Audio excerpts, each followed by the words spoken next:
ஏசாயா 51வது அதிகாரம்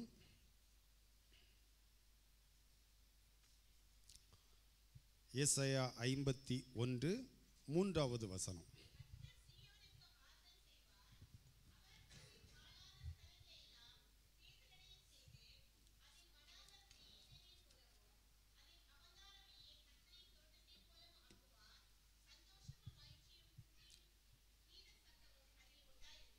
உண்டாயிருக்கும். எல்லாரும் இணைந்து வாசிப்போம். சபை முழுவதும் இணைந்து வாசிப்போம். எல்லாரும் பைபிளை திறந்துங்க. ஒருவேளை பைபிளை பார்க்க முடியாதவங்க ஸ்க்ரீனில் பாருங்கள். கர்த்தர் சீயோனுக்கு ஆறுதல் செய்வார், அதன் பாழான ஸ்தலங்களை எல்லாம் தேர்தலடைய செய்து அதன் வனாந்திரத்தை ஏதேனைப் போலவும் அதன் அவாந்திர வழியை கர்த்தரின் தோட்டத்தைப் போலவும் ஆக்குவார். சந்தோஷமும் மகிழ்ச்சியும் துதியும் கீத சத்தமும் அதில் உண்டாயிருக்கும். ஹல்லேலூயா, ஹல்லேலூயா. மார்போடு ஒரு கரைத்தை வைத்து சொல்லுவோமா, இந்த வசனத்தோடு ஆண்டவர் என்னோடு பேச வேண்டும் என்று. ஹல்லேலூயா. இந்த வசனம் ஒரு பின்னணியத்தை பார்த்து நாம் இந்த வசனத்திற்குள்ளாலே கடந்து செல்வோம். இந்த வசனம் எந்த சூழ்நிலையிலே சொல்லப்பட்டது, எதற்காக சொல்லப்பட்டது என்று. எருசலேம் பட்டணமும் ஆலயமும் கானான் தேசமும் பாபிலோனிய படையெடுப்புகளால் அழிக்கப்பட்டது. கிமு 596 586 ஆண்டுகளில் இப்படிப்பட்ட படையெடுப்புகள் நடந்தது. சிதேக்கியா என்கிற ராஜா தெற்கு ராஜ்யத்தின் கடைசி ராஜாவாக இருந்தார். அந்த நாட்களிலே தான் பாபிலோன் எரேமியா தீர்க்கதரிசியை ஆண்டவர் எழுப்பி பாபிலோனிய இஸ்ரவேல் ஜனங்களுக்கு நேராக தீர்க்க தரிசனம் உரைக்கிறார். இஸ்ரவேல் ஜனங்களை பார்த்து சொல்லுகிறார், நீங்கள் பாபிலோனிய அரசருக்கு ஒப்பு கொடுத்து பாபிலோனிய சிறையிருப்புக்கு கடந்து செல்லுங்கள், இதுவே தேவனுடைய திட்டம். எரேமியா 25வது அதிகாரம் 11வது வசனத்தில் நீங்கள் அந்த தீர்க்க தரிசனத்தை பார்க்கலாம்.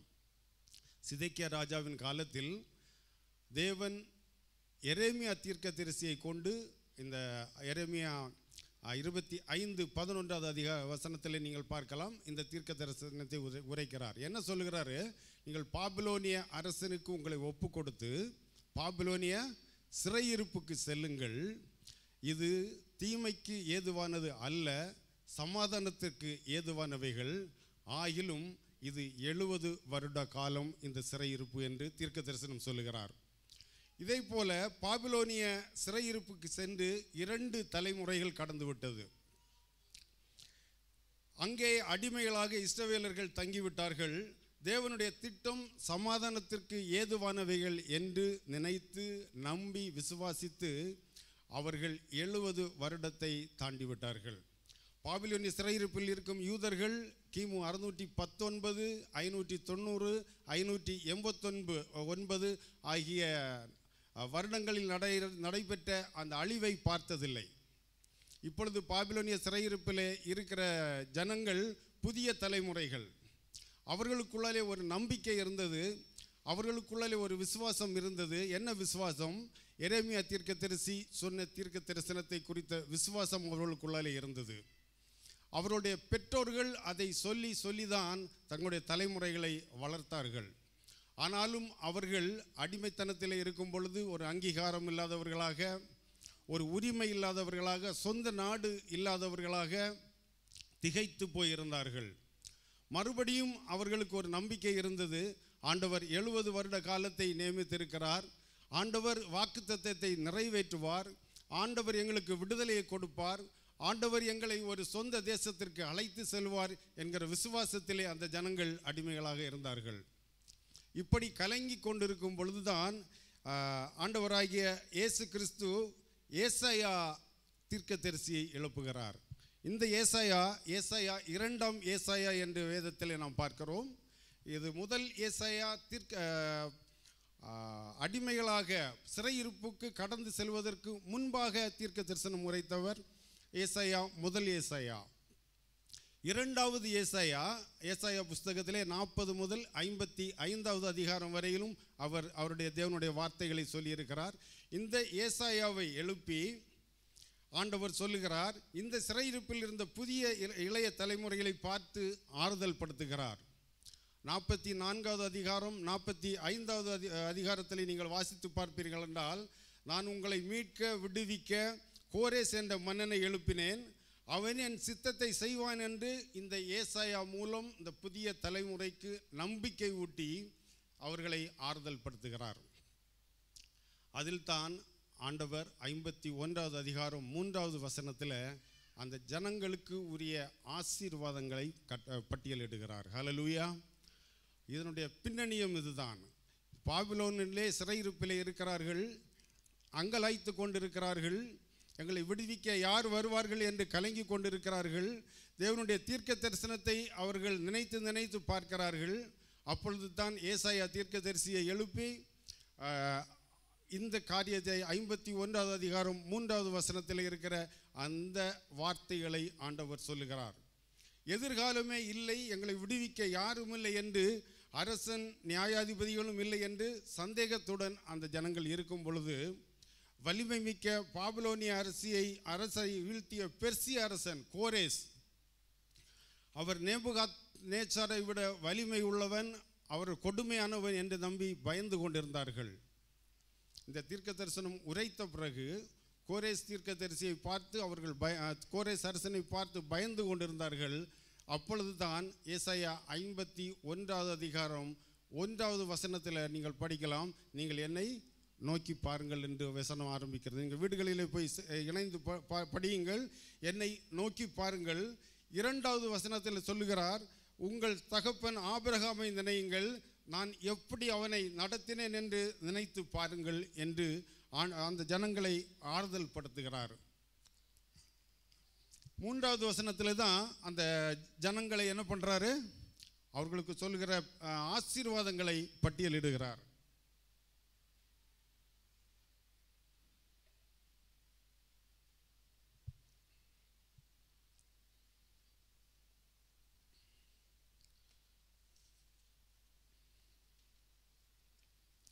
ஏசாயா 51:3 இப்போ ஞாபகம் வச்சிங்க. கர்த்தர் சீயோனுக்கு ஆறுதல் செய்வார். ஆறுதல் எல்லாருக்கும் தேவையா இல்லையா? நமக்கு எல்லாருக்கும் தேவை இல்லையா? ஆறுதல் இல்லாத ஒரு மனிதன் ஒரு சமாதானமற்ற மனிதனாக காணப்படுவான். எப்போ யார் என்னை ஆறுதல் படுத்துவா, என்னை தேற்றுவா, என்னை விடுவிப்பா அப்படின்னு சொல்லிட்டு ஒரு அங்கலாய்ப்பில் இருப்பாங்க. இங்கே ஆரம்பமே அவர் சொல்லுகிறாரு, அவர்களுக்கு கொடுக்குற ஆசீர்வாதம், கர்த்தர் சீயோனுக்கு ஆறுதல் செய்வார், அவர் அதன் பாழான ஸ்தலங்களை எல்லாம் தேர்தலடைய செய்வார். இதில் 3 பகுதிகளை ஆண்டவர் தெளிவாக சொல்லுகிறார். முதலாவதாக எந்த பகுதிகளை தேர்தலடைய செய்வாராம்? பாழான பகுதிகள். பாழான பகுதிகள்னா என்ன? பாழான பகுதிகள்னா என்ன? அல்ல ஆங்கிலத்தில் டெசர்ட் லேண்டுன்னு நினைக்கிறேன். வனாந்திரம். 3 பகுதிகள் இருக்கிறது. பாழான பகுதிகள், வனாந்திர பகுதி, அவாந்திர பகுதி. 3 பகுதிகளையும் ஆண்டவர் பலப்படுத்துவேன் என்று சொல்லி இருக்கிறார். ஹல்லேலூயா. இந்த காலை வேளையில் அவருடைய சமூகத்தில் கடந்து வந்திருக்கிற நம்மை இப்படிப்பட்ட ஆசீர்வாதங்களால் நிரப்ப போகிறார். ஹல்லேலூயா. எத்தனை பேர் விசுவாசிக்கிறீங்க? மார்போடு ஒரு கரத்தை வைத்து சொல்லுவோம், ஆண்டவரே என்னை நீர் பலப்படுத்த போகிறீர் அப்பா, என்னை ஆறுதலோடு இந்த இடத்திலிருந்து கடந்து செல்ல பண்ண வைக்க போகிறீர், என்னோடு நீர் இடைப்பட்டு என்னோடு கூட கடந்து வர போகிறீர். ஹல்லேலூயா. முதலாவதாக அவர் தொடுகிற பகுதி பாழான பகுதி. எல்லா ஆசீர்வாதங்களும் இருந்தது, படையெடுப்புகளினால் அவைகள் அழிக்கப்பட்டது. ஒருவேளை நமக்கு நம்ம சொல்லுவோம் இல்லை, உலகத்தில் போட்டு பாரு பாரு அந்த பாவி பாழா போயிட்டான் அப்படின்னு சொல்லுவோம். நல்ல பையன் ஒரு தவறான நடவடிக்கைகள், தவறான கூடுகைகள், தவறான கிரியைகள் அவனுக்குள்ளால காணப்பட்ட பொழுது அவனுக்கிட்ட இருந்த எல்லா ஆசீர்வாதங்களும் அளிக்கப்பட்டிருக்கும், அவர்கிட்ட இருந்த எல்லா நல் குணங்களும் அளிக்கப்பட்டிருக்கும், எல்லா கேரக்டரும் ஒரு கேரக்டர்லெஸ்ஸாக மாறி இருக்கும். நம்ம பார்த்து சொல்லுவோம், பாழா போயிட்டான் பையன், அந்த குடும்பம் அப்படியே பாழா போயிடுச்சு, எல்லாம் எப்படி இருந்தது அப்படின்னு சொல்லுவோம். பாருங்க, எல்லா ஆசீர்வாதங்களும் இருந்தது, எல்லா மகிமைகளும் இருந்தது, தேவனோடு உறவாடுகிற அனுபவங்கள் இருந்தது, தேவனோடு சஞ்சரிக்கிற நாட்கள் இருந்தது, தேவனோடு தனித்து செயல்படுகிற நாட்கள் இருந்தது. எல்லாவற்றையும் யார் பாழ் பண்ணிட்டது? இப்போ சத்துருவானவன் பாழடிக்கப்பட்டு விட்டான். ஹல்லேலூயா. எல்லாம் இருந்த ஆசீர்வாதங்கள் பாழடிக்கப்பட்டு விட்டது. அதை ஆண்டவர் தேர்தலடைய செய்வேன் என்று சொல்லுகிறார். ஹல்லேலூயா. அதை மறுபடியும் கொடுப்பேன் என்று சொல்லுகிறார். இரண்டாவதாக ஒரு பகுதி வனாந்திர பகுதி. வனாந்திர பகுதி என்ன சொல்றார் அவர் ஆண்டவர்? அதன் வனாந்திரத்தை ஏதேன் தோட்டத்தை போல மாற்றுவேன் என்று சொல்கிறார். வனாந்திரம்னா என்ன? அது ஒரு யாரும் ஜீவிக்க முடியாத வாழ்க்கை சூழ்நிலைக்கு ஏற்ற பகுதி இல்லை. அதற்கு முன்பாக அதில் ஆசீர்வாதங்கள் இல்லை, பின்பாகவும் அதில் ஆசீர்வாதங்கள் வருவதற்கு வாய்ப்புகள் இல்லை. பாழான பகுதியில் முன்பாக ஆசீர்வாதங்கள் இருந்தது, அது பாழடிக்கப்பட்டு விட்டது, அது நிர்மூலமாக்கி போகப்பட்டு விட்டது, அது இழக்கப்பட்டு விட்டது. ஆனால் இந்த பகுதியில் ஆரம்பமே ஒன்றுமே இல்லை. வறுமையான பகுதி, மணலான பகுதி, ஒரு நீரற்ற பகுதி. தாவரங்களும் மிருகங்களும் அதில் வாழ்வதற்கோ ஜீவிப்பதற்கோ தரிசிப்பதற்கோ ஏற்ற பகுதி அல்ல. அதை எதை போல மாற்றுவேன்னு சொல்றாரு ஆண்டவர்? ஏதேனை போல மாற்றுவேன்னு சொல்றாரு. ஹல்லேலூயா. ஆண்டவர் முதலாவதாக ஒரு தோட்டத்தை உருவாக்கினார், அந்த தோட்டத்தை போல மறுபடியும் உருவாக்குவேன் என்று சொல்லியிருக்கிறார். ஹல்லேலூயா. நம்முடைய வாழ்க்கையில் இந்த செய்தி நேரத்தில் நீங்கள் யோசித்துட்டே இருங்க, என்னுடைய வாழ்க்கையில் எந்தெந்த பகுதிகள் பாழடிக்கப்பட்டு காணப்படுகிறது.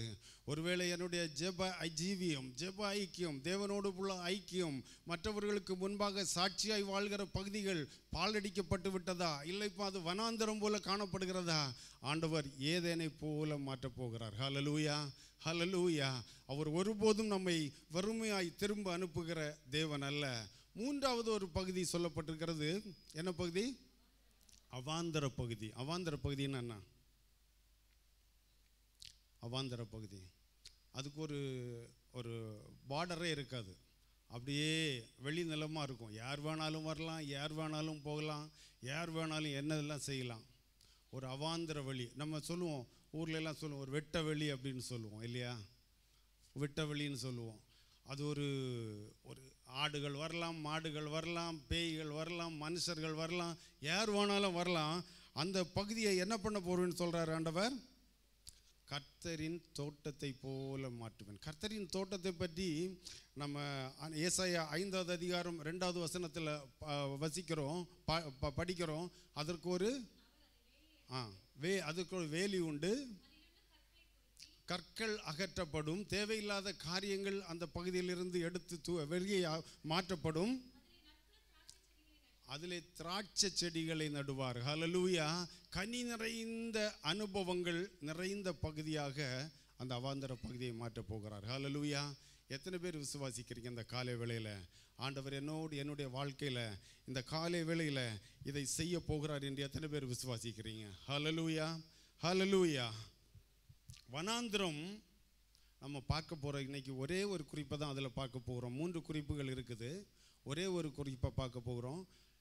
ஏதேனை போல உன்னுடைய வனாந்திர வாழ்க்கையை நான் மாற்றுவேன். ஹல்லேலூயா. வனாந்திர வாழ்க்கை எதை போல மாறப்போகிறது? ஏதேனை போல மாறப்போகிறது. அந்த மைய குறிப்பை மட்டும் நாம் பார்க்க போகிறோம். ஹல்லேலூயா. வனாந்திரம் எத்தனை டைப்பு வனாந்திரம் உண்டு சொல்லுங்க பார்ப்போம். வனாந்திரம் வாழ்க்கையில் வனாந்திரம் வரும் இல்லையா? நார்மலாக ஹிஸ்ட்ரி ஜாகிரபியிலெல்லாம் நம்ம படிச்சிருப்போம். ஹிஸ்ட்ரியில் படிச்சிருக்கிறோமா ஜாகிரபியிலன்னு தெரியல, படிச்சிருப்போம். வனாந்திரம், நிறைய வனாந்திரங்களுக்கு பேரை சொல்லுவோம். ஆனால் நான் ஒன்றாக சொல்லுகிறேன், கர்த்தரே வழி நடத்தி செல்லும் வனாந்திரமும் இருக்கிறது. ஹல்லேலூயா. வாழ்க்கையில் வனாந்திரம்னு சொல்லுது ஏதோ ஒரு பப்ளிக் ப்ராப்பர்ட்டிக்கு போல இருக்காது. சில வனாந்திரம் கர்த்தரே வழி நடத்தி செல்லுகிற வனாந்திரம். ஹல்லேலூயா. எத்தனை பேர் அந்த வனாந்திரத்தை நீங்கள் அனுபவிச்சிருக்கிறீங்கன்னு தெரியாது, கடந்து வந்திருக்கிறீங்கன்னு தெரியாது, அது ஜெயமாக மாற்றியிருக்கிறீங்கன்னு தெரியாது. ஆனால் ஆண்டவர் வழி நடத்தி செல்லுகிற வனாந்திரங்களும் உண்டு. உதாரணத்துக்கு ஒன்று சொல்லுங்களா பார்ப்போம். நீங்களும் பேசுங்க. உதாரணத்துக்கு ஒன்று சொல்லுங்களா. இஸ்ரவேல் ஜனங்களை எது வழியாக நடத்தினார்? ஏதேனோட வழியாக நடத்தினார்? வனாந்திரத்தின் வழியாக நடத்தினார். ஹல்லேலூயா. இயேசு கிறிஸ்துவை வனாந்திரத்துக்கு கொண்டு போகப்பட்டாரா பண்ணலையா? கொண்டு போகப்பட்டார். நம்ம சில நேரங்களில் வாழ்க்கையில் வனாந்திர பகுதிகள் வந்த உடனே ஐயோன்னு சொல்லிட்டு பயப்படுறோம். ஆனால் அந்த வனாந்திர பகுதியை ஜெயமாக மாற்றின தேவன் நம்முடைய தேவன். ஹல்லேலூயா. அந்த வனாந்திர பகுதிகளுக்குள்ளே அவருடைய பிள்ளைகளை நடத்தி சென்று ஒரு கானான் தேசத்தை பிரவேசிக்க பண்ணின தேவன் நம்முடைய தேவன். ஹல்லேலூயா. தேவனுடைய பிள்ளைகளுக்கு, தேவனை நம்பி வாழ்கிற ஜனங்களுக்கு, கர்த்தரை தெய்வமாக கொண்ட அவருடைய ஜனங்களுக்கு வனாந்திரம் ஒரு வனாந்திரம் அல்ல. ஹல்லேலூயா. அது ஏதேனை போல மாறுகிற இடம். ஹல்லேலூயா. அது ஏதேனின் அனுபவங்களை பெற்றுக்கொள்கிற இடம், ஏதேனுக்குள்ளே பிரவேசிக்க போகிற வழி என்று நாம் எடுத்துக்கொள்ள வேண்டும்.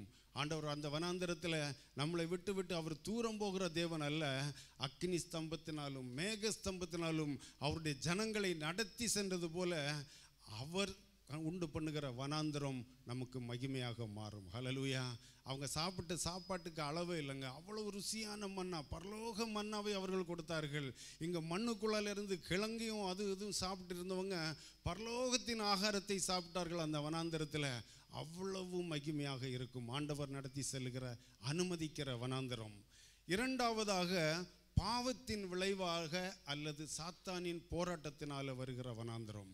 இந்த வனாந்திரத்தையும் ஆண்டவர் என்ன சொல்கிறார் இந்த காலை வேளையில்? நான் ஏதேனை போல மாற்றுவேன் என்று. ஹல்லேலூயா. எத்தனை பேர் விரும்புகிறீங்க என்னுடைய வாழ்க்கை ஏதேனின் அனுபவத்தை போல மாற வேண்டும் என்று? நீங்கள் யாரும் கையை தூக்க வேண்டாம். உள்ளத்தின் ஆழத்தில் ஆயத்தப்பட்டு கொண்டே இருங்கள். ஆண்டவரே, என்னுடைய வாழ்க்கையை நீர் ஏதேனை போல மாற்ற வேண்டும் என்று. ஒருவேளை நம்முடைய வாழ்க்கையில் ஆதாம் ஏவாளை போல பாவத்தில் விழுந்து தேவனுக்கு பிரியமில்லாத காரியத்தை செய்து அவருடைய சித்தத்திற்கு மாறாக நம்மை ஒப்பு கொடுக்கும் பொழுது நம்முடைய வாழ்க்கையிலே வனாந்தர பகுதிகள் வரும். ஹல்லேலூயா. பலவீனங்கள் வரும், சோர்வுகள் வரும், நோய்கள் வரும், வியாதிகள் வரும், படுக்கைகள் வரும். இதெல்லாம் பாவத்தினால் வருகிற வனாந்தரம். ஹல்லேலூயா. பொருள் இச்சையினால் தாவீது ராஜா என்ன பண்ணாரு? ஒரு பாவத்தை செய்துட்டார் இல்லையா? அவரால் இருக்க முடிஞ்சதா? இருக்க முடியல. தேவனுடைய பிரசன்னம் அவரை விட்டு எடுபட்டு விட்டது. தேவனுடைய அபிஷேகம் அவரை விட்டு எடுபட்டு விட்டது. அவரால் அதை தாங்கி கொள்ள முடியவில்லை. அந்த பாவத்தினால் வந்த வனாந்தரத்தில் அவர் எப்படியாவது நான் வெளியே வந்து விட வேண்டும் என்று அவர் தேவனோடு முறையிட்டு கொண்டிருந்தார். ஹல்லேலூயா. தானியேல் அதிகாரத்தில் 4வது அதிகாரம் 30 முதல் 33வது வசனங்களை நீங்கள் வீடுகளில் படித்து பாருங்கள். நேபுகாத் நேச்சாருக்கு திடீர்னு என்ன வந்துச்சு? அவருக்கு ஒரு பெருமை வந்துச்சு. பெருமை வந்தது. பெருமை பாவமா பாவம் இல்லையா? பாவம். பெருமைனால அவர் என்ன பாடுபட்டார்? அவருக்கு தலைமுடியெல்லாம் ஒரு ஆக்சுவலாக நம்ம தலைமுடியை ஸ்டைல் பண்ணுறதுக்கு நம்ம எவ்வளோ கஷ்டப்படுறோம் இல்லையா? அந்த தலைமுடியெல்லாம் அந்த பறவைகளுக்கு ரெக்க போல முளைக்க ஆரம்பிச்சிச்சு. எப்படி இருக்கும்? எப்படி இருக்கும் இல்லையா? அதாவது மனுஷரிலிருந்து தள்ளப்பட்டார். மாடுகளைப் போல புல்லை மேய்யக்கூடிய சூழ்நிலை வந்தது. தலைமயிர் கழுகுகளுடைய இறகுகளைப் போலவும் நகங்கள் பட்சிகளுடைய நகங்களைப் போலவும் என்ன பண்ணுது? மாறிடுச்சு. பாருங்க, பாவத்தினால் வருகிற வனாந்திரம். முதலாவதாக சொன்னேன், கர்த்தரே வழி நடத்தி செல்கிற வனாந்திரம். இரண்டாவதாக சொன்னேன், பாவத்தினால் வருகிற வனாந்திரம். மூன்றாவதாக, ஊழியத்தின் நிமித்தம், தேவனுக்கு சாட்சியாய் ஜீவிப்பதன் நிமித்தம் வருகிற வனாந்தரங்களும் உண்டு. ஹல்லேலூயா. அப்போஸ்தலனாகிய யோவான் வனாந்தரத்துக்கு நாடு கடத்தப்பட்டார். ஹல்லேலூயா. அந்த வனாந்தரம் அவருக்கு கஷ்டமாக இருந்ததா? கஷ்டமாக இருந்ததா? ஒருவேளை ஃபிசிக்கலாக கஷ்டமாக ஆரம்பத்தில் இருந்தாலும் அதை தேவனுடைய மகிமையால் நிரப்பி, ஹல்லேலூயா, அநேக வெளிப்பாடுகளை பெற்றுக்கொள்கிற இடமாக என்ன பண்ணிட்டாரு? அவர் மாற்றிக்கொண்டார். ஹல்லேலூயா. ஊழியத்தின் நிமித்தம் ஏற்படுகிற வனாந்தரம் உண்டு. இந்த 3 பகுதிகளையும் அது எப்படிப்பட்ட வனாந்தரமாக நம்முடைய வாழ்க்கையில் அது கடந்து வந்தாலும் அந்த பகுதிகளை எல்லாம் இந்த காலை வேளையில் ஆண்டவர் சொல்லுகிறார், நான் ஏதேனை போல மாற்றுவேன். ஹல்லேலூயா. எத்தனை பேருக்கு ஏதேன் தோட்டத்தை ஞாபகம் இருக்குது? நமக்கு ஏதேன்னு சொன்னாலே ஒரு கனி இருக்குது, அதை ஏவாள் புசிச்சிட்டா, அது தூக்கி வெளியே போட்டாங்க எல்லாரும் அப்படின்னு தான் நம்ம யோசிப்போம் இல்லையா? ஏதேனுக்குள்ளால இருந்த மகிமைகளினால், ஆசீர்வாதங்களினால் நான் நிரப்புவேன் என்று அந்த அடிமைப்பட்டிருந்த அந்த ஜனங்களை பார்த்து ஆண்டவர் சொல்லுகிறார். அதே வார்த்தையை தான் இந்த காலை வேளையிலே நம்முடைய சபையில் ஒவ்வொரு குடும்பங்களையும் அவருடைய சமூகத்தில் வந்திருக்கிற ஒவ்வொருவரையும் பார்த்து சொல்லுகிறார், உங்களுடைய வனாந்தரங்களை ஏதேனை போல மாற்றுவேன் என்று. ஹல்லேலூயா. எத்தனை பேர் வாஞ்சிக்கிறீங்க? மார்போடு ஒரு கருத்தை வைத்து சொல்லுவோம், ஆண்டவரே என்னுடைய வாழ்க்கையிலும் வனாந்தர பகுதிகள் உண்டு. சொல்லுங்களா, என்னுடைய வாழ்க்கையிலும் வனாந்தர பகுதிகள் உண்டு ஆண்டவரே. என்னுடைய தவறுகளினால், என்னுடைய மீறுதல்களினால் செய்த வனாந்தர பகுதிகளும் உண்டு ஆண்டவரே. அவற்றை எல்லாம் நீர் மாற்றப் போகிறீரப்பா. இம்மட்டும் நடத்தி வந்த தேவன் ஆண்டவரே, இம்மானுவேலர் ஆண்டவரே, நீர் என்னுடைய வாழ்க்கையின் பகுதிகளையும் நீர் மாற்றப் போகிறீர். ஹல்லேலூயா, ஹல்லேலூயா. இன்றைக்குள்ள செய்திக்கு ஒரு தலைப்பு கொடுக்க வேண்டும் என்றால், ஏதேனின் வாழ்க்கை என்று கொடுக்கலாம், அல்லது ஏதேனின் அனுபவம் என்று கொடுக்கலாம். ஆண்டவர் ஏதேனை போல மாற்றுவேன் என்று சொன்னால், ஏதேனுக்குள்ள என்னென்ன பாக்கியங்களை, ஆசீர்வாதங்களை தேவன் வைத்திருந்தார், என்னென்ன நன்மைகளை அவர் வைத்திருந்தார், என்னென்ன மேன்மைகளை ஆண்டவர் வைத்திருந்தார் என்று ஒரு சில குறிப்புகளை நாம் வேகமாக பார்த்து கடந்து செல்வோம். முதலாவதாக, ஏதேன் என்றால் தேவனுடைய பிரசன்னம் நிறைந்த இடம். ஹல்லேலூயா, ஹல்லேலூயா. எடுத்து வாசியுங்கள். இன்னும் ஒரு முறை கூட அந்த ஏசாயா 51:3 சபை இணைந்து வாசிப்போம், எல்லாரும் இணைந்து வாசிப்போம்.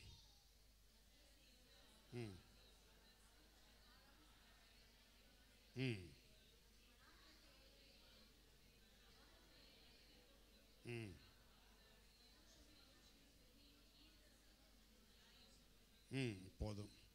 ஏதேன் என்றால் தேவனுடைய பிரசன்னம் நிறைந்த இடம். ஏதேனுக்கு எபிரேய வார்த்தையிலே, எபிரேய மொழிபெயர்ப்பிலே என்ன அர்த்தத்தை கொடுத்திருக்கிறார்கள் என்றால், it is a place of pleasure and delight. It is a place of pleasure and delight. அதாவது ப்ளஷர்னா இன்ப உணர்வு, ஒரு மகிழ்ச்சி, ஒரு மன நிறைவு, ஒரு முழு திருப்தி உள்ள இடம் என்று அதனுடைய அர்த்தம்.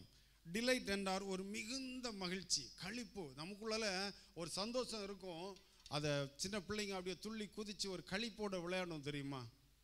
எல்லா நிறைவுகளும் நிறைந்த இடம், எல்லா மகிமைகளும் நிறைந்த இடம், எல்லா ஆசீர்வாதங்களும் நிறைந்த இடம். எதுக்கும் கவலைப்பட தேவையில்லை. அந்த பிள்ளைக்கு எதை பற்றி கவலை இல்லை. அப்பாட்ட காசு இருக்கா, பணம் இருக்கா, அப்பால வாங்க முடியுமா, ஒன்றும் இருக்காது. அப்பா தர்றேன்னு சொல்லிட்டு அது குதிக்கும் பாருங்க. எல்லாம் நிறைந்த இடம் ஏதேன் அனுபவம். ஹல்லேலூயா.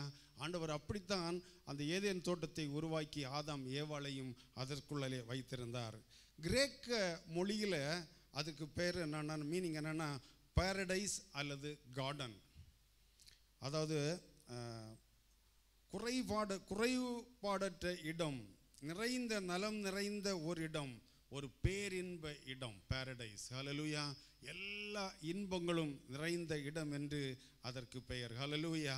ஆண்டவர் சொல்லுகிறார், இந்த இடத்தை நான் உங்களுக்கு கொடுப்பேன் என்று. ஒருவேளை நம்மளால் ஜெயம் கொள்ள முடியாத வாழ்க்கையில் பகுதிகள் இருக்கலாம், நம்ம ஒரு வனாந்திரம் போல வறண்டு போன பகுதிகள் இருக்கலாம். அந்த இடத்தை தேவனுடைய பிரசன்னத்தினால் முதலாவதாக நிரப்பப் போகிறார். ஹல்லேலூயா. இது முதலாவதாக அவர் செய்கிற காரியம் அவருடைய பிரசன்னம். அவருடைய பிரசன்னம்னா என்ன? தேவனுடைய பிரசன்னம்னா என்ன? அவரே கூட இருக்கிறது இல்லையா. நிறைய இடங்களில் பார்க்குறோம், நான் பார்க்க போகிறேன்னு பார்ப்பாங்க, ஒரு வெளிச்சத்தை மட்டும் பார்த்துட்டு வருவாங்க இல்லையா.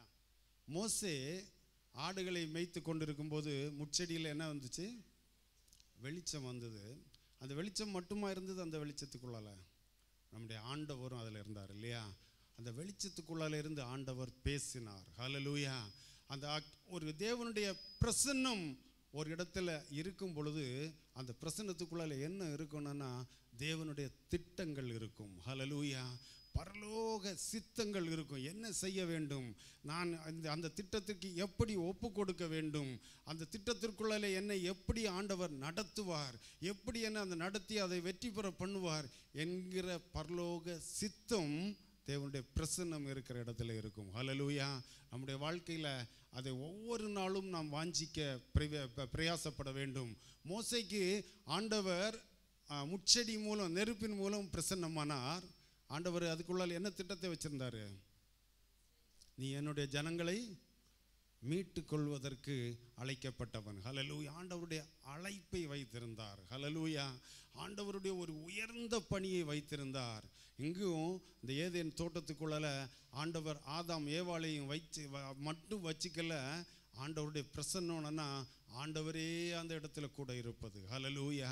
அவர் ஏதோ தூரத்தில் இருந்து அப்படி ஒரு டார்ச் லைட்டு அடித்து காட்டி நீ போயிடு அப்படின்னு சொல்கிற வெளிச்சம் அல்ல அது. ஆண்டவர் நம்மோடு கூட இருப்பது. ஹல்லேலூயா. ஆண்டவர் நமக்கு துணையாக இருப்பது. ஆபிரகாமோடு ஆண்டவர் கூட இருக்கும்போது வேதத்தில் நாம் பார்க்கிறோம், அவர் அவனுடைய சிநேகிதனை போல் அவரோடு பேசினார் என்று. ஹல்லேலூயா. ஹல்லேலூயா. ஆண்டவரோடு தாவீதோடு ஆபிரகாமோடு இருக்கும்போது ஆண்டவர் எப்படி பேசினார்? ஒரு சிநேகிதனை பேசினது போல், நான் கூட இருக்கிறேன்ப்பா, நான் கூட இருக்கிறேன், நான் தூரமாக போகல, நான் ஏதோ கண்டிங்காக செயல்படலை, நான் சொல்கிற காரியத்தை எல்லாம் செய், நான் உன் சிநேகிதனை போல் உன கூட இருக்கிறேன் என்று. ஹல்லேலூயா. ஆண்டவர் விரும்புகிற ஒரு காரியம் என்னென்னா, ஏன் இந்த பிரசன்னத்தை ஏதேன் தோட்டத்துக்குள்ளால வச்சார்? ஏன் அவருடைய பிள்ளைகளுக்குள்ளால வைக்கணும்னு அவர் விரும்புகிறாரு?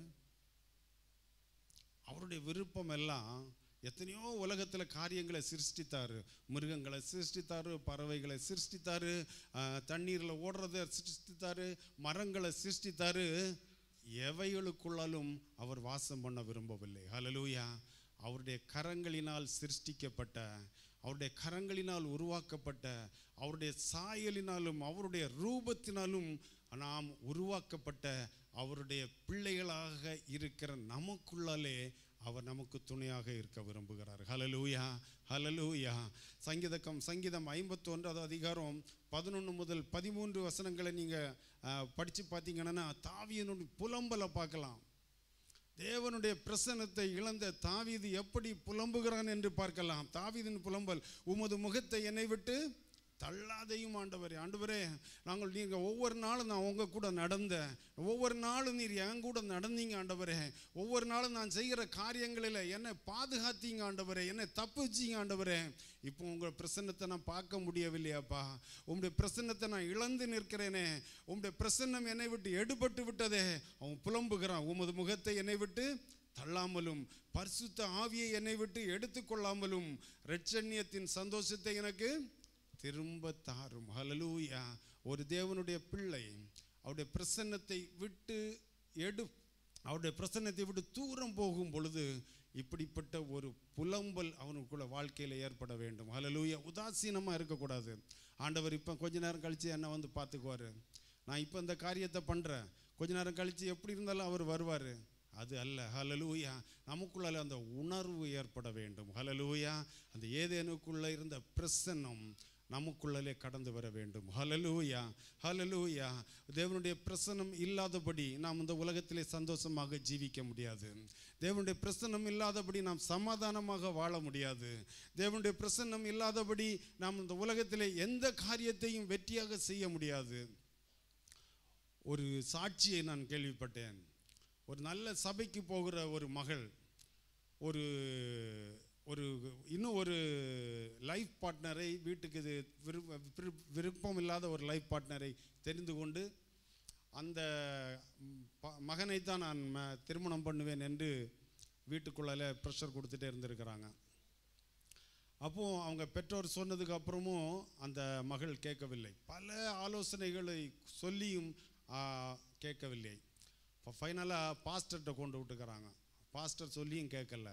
3 நாள் 4 நாள் பாஸ்டர் ஆலோசனை கொடுத்தும் கேட்கல. அந்த மகள், அந்த பொண்ணு என்ன சொல்லிச்சான் அப்படின்னா, பாஸ்டர் நீங்கள் எதுக்கு பாஸ்டர் நீங்கள் இதை வேண்டாம் வேண்டாம்னு சொல்கிறீங்க? ஆண்டவருக்கு விருப்பம் இல்லைன்னா ஆண்டவரே அப்போவுமே என்ன இதை தடை பண்ணியிருப்பாரு அப்படின்னு சொல்லிடுச்சான். பாஸ்டருக்கு ரொம்ப ஷாக் ஆகிடுச்சான். அப்போ பாஸ்டர் சொன்னாராம், ஆண்டவர் தடை பண்ணுவார், அது உண்மைதான். உனக்கிட்ட இருக்கிற பழைய ஜப வாழ்க்கை இருக்குதா? பழைய வேத வாசிப்பு இருக்குதா? பழைய சமாதானம் இருக்குதா? பழைய சந்தோஷம் இருக்குதா? நீ குடும்பத்தில் சந்தோஷமாக சமாதானமாக வாழ்கிறியா அப்படின்னு கேட்டாராம். அதுக்கு எந்த பதிலும் இல்லையாம். உடைந்த மனதோடு அந்த மகள் ஒப்பு கொடுத்திருக்கிறாள். பாருங்க, தேவனுடைய பிரசன்னம் ஒரு இருதயத்தை விட்டு, தேவனுடைய பிள்ளையை விட்டு எடுபடுமையானால் அவங்களுக்குள்ள அந்த வாழ்க்கையே இல்லை. ஹல்லேலூயா. அது ஒரு இருண்டு போன வாழ்க்கை, ஒரு சமாதானமற்ற வாழ்க்கை, ஒரு சந்தோஷமற்ற வாழ்க்கை. சங்கீதம் 16வது அதிகாரம் 11வது வசனத்தில் பார்க்கிறோம், உம்முடைய சமூகத்தில் பரிபூர்ண ஆனந்தமும் உம்முடைய வலது பார்சத்தில் நித்திய பேரின்பமும் உண்டு. அவருடைய சமூகம்னா அவருடைய பிரசன்னம், அவரோடு வாழ்கிற வாழ்க்கை, அவரோடு நடக்கிற அனுபவம். அதற்குள்ள என்ன இருக்குதான்? பரிபூர்ண ஆனந்தம். பரிபூர்ண ஆனந்தம்னா என்னங்க? எப்பவும் சந்தோஷமா இருக்கிறது, நிறைவான சந்தோஷம். உம்முடைய வலது பார்சத்தில் நித்திய பேரின்பம் உண்டு. எப்பவும் ஆனந்தமாக இருக்கலாம், எப்பவும் சந்தோஷமா இருக்கலாம். வலதுபுறம் இடதுபுறம் ஆயிரங்களும் 10,000ங்களும் நடந்தாலும் அவைகள் நம்மை சேதப்படுத்துவதில்லை. ஏனென்றால் நாம் தேவனுடைய பிரசன்னத்திற்குள்ளே இருக்கிறோம். ஹல்லேலூயா. தேவனோடு இருக்கிறோம். தேவனுடைய பிரசன்னத்திற்குள்ளே இருக்கிறோம் என்றால் தேவனோடு இருக்கிறோம். சங்கீதம் 139வது அதிகாரம் 7 முதல் 10 வசனங்களை நீங்கள் வீடுகளிலே வாசித்து பார்ப்பீர்கள் என்றால், உம்முடைய ஆவிக்கு மறைவாக நான் எங்கே போவேன், உம்முடைய சமூகத்தை விட்டு எங்கே ஓடுவேன். நம்முடைய எண்ணங்கள் இயக்கங்கள் எல்லாம் அப்படிதாங்க இருக்கணும். ஆண்டவரே, உம்முடைய பிரசன்னத்தை விட்டு நான் எங்கப்பா ஓடுவேன்? உமக்கு மறைவாக நான் எங்கே ஓடுவேன்? எங்கே போய் தங்க முடியும்? எங்கே போய் ஒழிக்க முடியும்? நீர் என்னோடு இருக்கணுமே அப்பா. ஹல்லேலூயா. இந்த காலை வேளையில் ஒருவேளை நம்முடைய வாழ்க்கையில் இழந்து போன அனுபவங்கள் காணப்படலாம், வறண்டு போன பகுதிகள் காணப்படலாம். ஆண்டவர் சொல்லுகிறார், ஏதேனை போல மாற்றுவேன் என்று. ஹல்லேலூயா, ஹல்லேலூயா.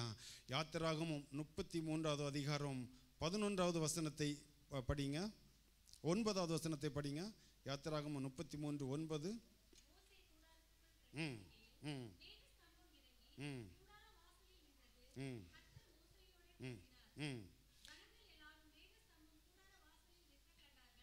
போதும். இதை பாருங்க, மோசே ஆசரிப்பு கூடாரத்துக்குள்ள போகும் பொழுது, அந்த கூடார வாசல்ல போகும் பொழுது ஆண்டவருடைய பிரசன்னம் அவரை நிரப்பி நிற்கிறது. ஹல்லேலூயா. அப்படி எவ்வளோ ஒரு மகிமை உள்ள ஒரு அனுபவம். சீனாய் மலையில் ஆண்டவரோடு தேவனுடைய பிரசன்னத்தில் இறங்கி வரும் பொழுது வேதம் சொல்கிறது, அவருடைய முகம் சூரியனை போல பிரகாசித்தது. அவ்வளோ ஒரு மகிமையான அனுபவம், ஆண்டவரோடு இருக்கிற அனுபவம், ஆண்டவரோடு வாசம் பண்ணுகிற அனுபவம், ஆண்டவரோடு வாழ்கிற அனுபவம். அந்த அனுபவத்தை தான் ஆண்டவர் ஏதேன் தோட்டத்திற்குள்ளே வைத்திருந்தார். ஹல்லேலூயா. ஆதாமும் ஏவாளுக்கு கூட எப்பவும் கொஞ்ச நேரம் ஆண்டவரை தரிசித்து ஆண்டவரோடு இருந்த மோசேக்குடைய முகம் அவ்வளவு பிரகாசமாக இருந்திருக்குமே. ஆனால் ஏதேன் தோட்டத்திற்குள்ளால் இருந்த ஆதாம் ஏவாள் வாழ்நாள் இருந்த நாட்கள் முழுவதும் அவரோடு இருந்திருக்கிறார்கள். அவருடைய சரீரம் முழுவதும் பிரகாசித்திருக்க வேண்டும். ஹல்லேலூயா. அவருடைய கைகள் பிரகாசித்திருக்க வேண்டும், அவருடைய கண்கள் பிரகாசித்திருக்க வேண்டும், அவருடைய காதுகள் பிரகாசித்திருக்க வேண்டும், அவருடைய வாழ்க்கை பிரகாசித்திருக்க வேண்டும். அவ்வளவு பெரிய அனுபவம் ஆண்டவர் ஏதேன் தோட்டத்திற்குள்ளே வைத்திருந்தார். ஹல்லேலூயா. இந்த காலை வேளையில் நீங்கள் வாஞ்சிப்பீர்கள் என்றால், நீங்கள் உங்களுடைய எண்ணங்கள் ஆண்டவரை நோக்கி, ஆண்டவரே, அந்த ஏதேனுக்குள்ளால் இருந்த தேவ பிரசன்னமாகிய அந்த அனுபவம் என்னுடைய குடும்பத்திற்குள்ளாலும் கடந்து வர வேண்டும் என்று நீங்கள் வாஞ்சிப்பீர்கள் என்றால், ஆண்டவர் இந்த காலை வேளையிலே செய்ய திட்டமுள்ளவராக இருக்கிறார். ஹல்லேலூயா. அதை செய்வதற்கென்று ஆண்டவர் நம் மத்தியிலே கடந்து வந்திருக்கிறார். இரண்டாவதாக, ஏதேன் என்றால் தேவன் உலாவுகிற இடம். ஹல்லேலூயா. எடுத்து வாசிங்கள். ஆதியாகமம் 3வது அதிகாரம் 8வது வசனத்தை வாசிங்க.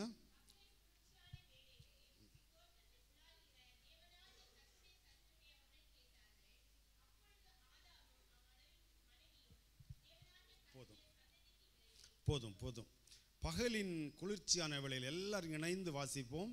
பகலின் குளிர்ச்சியான வேளையிலே தோட்டத்தில் உலாவுகிற தேவன். ஹல்லேலூயா, ஹல்லேலூயா. அவர் நமக்குள்ளே உலாவுகிற தேவன். ஹல்லேலூயா. அவருடைய விருப்பம் எல்லாம், அவருடைய எண்ணம் எல்லாம், அவருடைய ஏக்கம் எல்லாம் அவருடைய பிள்ளைகளுடைய வாழ்க்கைக்குள்ளாலே உலாவ வேண்டும் என்று. ஹல்லேலூயா. உலாவுன்னா என்ன? உலாவுதல் என்னங்க அது? உலாவுதல் என்னன்னா, நம்ம சொல்லுவோம், கோபத்தில் சொல்லுவோம், பையன் எங்கே போயிருக்கிறான் அப்படின்னா, அவன் உலாவுறதுக்கு போயிருக்கிறான் அப்படின்னு சொல்லுவோம். சில நேரங்களில் பார்த்துருக்குறீங்களா? அம்மா மாதிரி சொல்லுவாங்க, அவன் எங்கேயோ உலாத்துறதுக்கு போயிருக்கிறான் அப்படின்னு சொல்லுவோம். அந்த உலாத்துதல் இதில் கிடையாது. ஆண்டவரோடு நடக்கிற அனுபவம். ஹல்லேலூயா, ஹல்லேலூயா. ஆண்டவரோடு நடக்கிற அனுபவம், ஆண்டவரோடு ஓடுகிற அனுபவம், ஆண்டவரோடு ஜம்ப் பண்ணுகிற குதிக்கிற அனுபவம், ஒவ்வொரு சூழ்நிலையும் அவரை பக்கத்தில் வச்சு நம்ம கூட்டிகிட்டு நடக்கிற அனுபவம். ஹல்லேலூயா. ஆண்டவருக்கு அதுதான் விருப்பம், அவருடைய பிள்ளைகளோடு நடப்பதற்கு. ஒவ்வொரு நேரமும் அவர் ஆதாமோடும் ஏவாளோடும் நடந்திருப்பார். ஹல்லேலூயா. அவர் ஒரு ஒரு ஒரு ஒரு ஒரு ஒரு காலநிலையை அவர் தேர்ந்தெடுக்கிறாரு. என்ன காலநிலை? என்ன காலநிலை? பகலின் குளிர்ச்சியான வேளை. ஒருவேளை நீங்கள் உலக பிரகாரமாக நம்ம நினைக்கலாம், குளிர்ச்சியான வேலை எப்போ இருக்கும்? ஏர்லி மார்னிங் இல்லையா? 5 மணி 4 மணி. அந்த குளிர்ச்சியான வேலையெல்லாம் நம்ம குளிர பண்ணுறது கிடையாது, நல்ல தூக்கத்தில் இருப்போம். சரியா? நம்ம அந்த உலக பிரகாரமான அந்த குளிர்ச்சியை நீங்கள் மறந்துடுங்க. ஆண்டவர் என்ன பண்ணுவாரான்னா, நம்ம சூடாக இருந்தோன்னா, நம்முடைய வாழ்க்கையை கொஞ்சம் குளிர்ச்சியாக இருந்தோன்னா, ஒரு உதாரணத்தை சொல்கிறேன். அதுக்கு முன்னாடி அரசர்கள் இருப்பார்கள், பெரிய பெரிய அரசர்கள் இருப்பார்கள் இல்லையா? அவர்களிடத்திலிருந்து பரிசுகளை பெற்றுக்கொள்வதற்கு புலவர்கள் என்ன பண்ணுவாருங்க? புலவர்கள், ராஜா அரசன் பயங்கர சூடாக தான் இருப்பான், அப்படின்னு தான் இருப்பாங்க. எப்போ அந்த எதிரி நாட்டு போர் வந்தாச்சுன்னா அதோடைய திங்கிங் இருக்கும், அவனை எப்படி அடிக்கிறது, கன்னிங் மைண்டு பயங்கரமாக ஒர்க் பண்ணிகிட்டு இருக்கோம். ஆனால் அந்த புலவருக்கு ஏதாவது வாங்கணுன்னா என்ன பண்ணுவார்? அவரை புகழ்த்தி பாடுவார், அவரை புகழ்த்தி பாடுவார். அரசன் என்ன பண்ணுவார்? புகழ்த்தி நீ தான் ராஜாப்பா, நீ தான் கிங்கு. அங்கே 100 பேர் வந்திருப்பான், இவன்கிட்ட 10 பேர் தான் இருப்பான் அடிக்கிறதுக்கு. ஆனால் சொல்லுவார், உன்கிட்ட 1000 பேர் போல், 10 பேர் 1000 பேர் போல் நீ அடிக்கலாம் அப்படின்னு சொல்லிட்டு என்ன பண்ணுவார்? புகழ்த்தி பாடுவார். ராஜாவை புகழ்ந்த உடனே அந்த ராஜாவுக்கு என்ன பண்ணும்? உள்ளம் அப்படியே குளிர்ந்துடும். என்னதெல்லாம் கேட்குறாரோ கொடுத்து அனுப்பிடுவாங்க. அவனுடைய வாழ்க்கை கொஞ்ச நாள் ஓடிடும். யாருடைய வாழ்க்கை ஓடும்? புலவருடைய வாழ்க்கை கொஞ்ச நாள் ஓடிடும். நம்ம அப்படி ஆண்டவர் ஏமாந்து போகிற தேவன் அல்ல. ஹல்லேலூயா. நம்முடைய வாழ்க்கையில் ஒரு குளிர்ச்சியான அனுபவம், ஆண்டவர் உலாவுவதற்கு ஏற்ற ஒரு அனுபவம் வேண்டும். ஹல்லேலூயா. அவர் நம்மோடு நடப்பதற்கு ஒரு ஒரு ஒரு ஒரு ஒரு வழி, நம்முடைய சுபாவத்தில், நம்முடைய கிரியைகளில், நம்முடைய சாட்சியின் ஜீவியத்தில் எல்லாத்துலேயும் என்ன இருக்கணும்? ஒரு ஒரு ஒரு இடம் இருக்கணும், ஒரு எசன்ஸ் இருக்கணும். அப்படியே நம்ம நெருப்பாக எப்போவுமே அப்படி இருக்கக்கூடாது. ஆண்டவர் இல்லாமல் நான் வாழ்ந்துடுவேன், என்னுடைய சரீர பலத்தினால் நான் ஜெயம் பெற்று விடுவேன், என்னுடைய சிந்தனையினால் நான் இதை மேற்கொண்டு விடுவேன் அப்படின்னெல்லாம் இருக்கக்கூடாது. ஹல்லேலூயா. எப்போ இருந்தாலும் என் ஆண்டவர் என்னோடு கூட இருக்க வேண்டும். ஹல்லேலூயா. நான் அவருக்கு பிரியமானதை செய்கிற அனுபவங்கள். ஹல்லேலூயா. ஆண்டவரை பிரியப்படுத்துகிற அனுபவங்கள். ஆண்டவரை பிரியப்படுத்துகிற அனுபவங்கள் 1 2 சொல்லுங்களாம் பார்ப்போம். கீழ்ப்படிதல் முதல் அனுபவம்.